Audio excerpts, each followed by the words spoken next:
Assalamualaikum warahmatullahi wabarakatuh. Sahabat Qur'aniyah, alhamdulillah kita semua masih diberikan kesehatan, keberkahan dan kebaikan oleh Allah Subhanahu wa taala hingga tetap kuat melaksanakan ibadah puasa hingga hari ini. Selanjutnya kami akan membahas mengenai syarat-syarat sahnya puasa. Puasa dianggap sah ketika hal-hal ini dipenuhi. Yang pertama ialah beragama Islam. Maka tidak sah dalam kacamata Islam, dalam paradigma Islam, puasanya orang-orang non-Muslim, orang Kristen, Nasrani, Hindu, Buddha tidak dianggap sah meskipun ia melaksanakan puasa seperti yang dilaksanakan atau seperti puasa yang dilaksanakan oleh orang-orang Islam. Allah tidak menganggapnya. Islam adalah syarat mutlak, puasa itu dianggap sah. Yang kedua selanjutnya adalah berakal alias mumayyiz. Berakal di sini maksudnya ialah ia sekiranya bukan anak kecil. Mumayyiz maknanya adalah secara umum anak kecil yang mampu makan sendiri, minum sendiri, dan beristinja sendiri. Istinja artinya membersihkan diri setelah membuang air kecil atau membuang air besar. Dia mampu melaksanakan sendiri, maka ia sudah dianggap mumayyiz. Maka ketika anak ini melaksanakan puasa, puasanya dianggap sah dan diberikan pahala oleh Allah Subhanahu wa taala. Tidak harus menunggu balik. Selanjutnya, ini adalah khusus bagi perempuan suci dari haid dan nifas. Maka untuk perempuan yang sedang mengalami haid dan nifas, ia tidak sah puasanya, dalam artian ia tidak perlu melaksanakan puasa.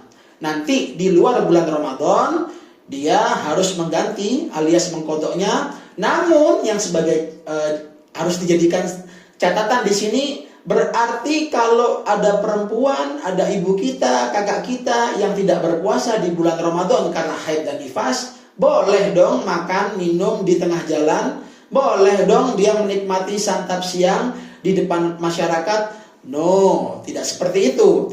Seorang wanita yang baik, muslimah yang baik, ketika dia tidak berpuasa dikarenakan haid dan nifas, ia tetap menjaga kehormatan puasa, ia tetap menghargai, ia tetap memberikan respek, memberikan toleransi kepada sesama muslim yang sedang berpuasa, tidak dengan makan di jalan, dengan mengiming-imingi, atau dengan menggoda. Bahkan ia boleh makan karena tidak berpuasa, namun harus tetap menyembunyikan diri yang sekiranya tidak tampak orang lain, sekiranya orang lain tidak ingin atau tidak iri.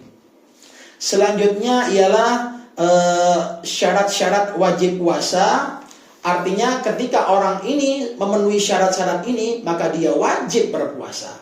Yang pertama adalah Islam.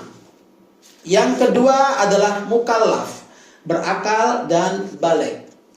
Tidak harus anak kecil, tidak harus orang dewasa.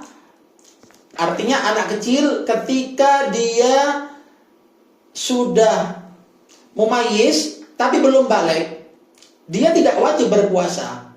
Ada anak kecil umur 10 tahun, dia belum mimpi basah yang laki-laki atau perempuan, dia belum haid, maka dia tidak wajib berpuasa. Namun jika dia sudah mumayyiz, dia lantas melaksanakan puasa karena diarahkan oleh orang tua yang soleh-soleha, maka puasanya dianggap sah dan tetap mendapatkan pahala oleh Allah Subhanahu wa taala. Kemudian yang ketiga adalah mampu untuk berpuasa. Mampu di sini berarti mengecualikan yang pertama adalah dari segi fisik dan badan. Maka orang yang sekiranya dia tidak mampu dikarenakan tua, maka dia tidak perlu melaksanakan puasa, dia tidak wajib melaksanakan puasa, dengan catatan bagaimana dengan puasanya? Apakah harus mengqadha? Bukankah di bulan puasa dia tidak berpuasa karena tidak mampu? Selepas Ramadan usianya tidak lagi menjadi muda, tetap bahkan bertambah tua, dia juga tidak mampu untuk mengqadha. Bagaimana solusinya? Maka dia harus melaksanakan pembayaran fidyah, yakni 1 mud untuk 1 harinya.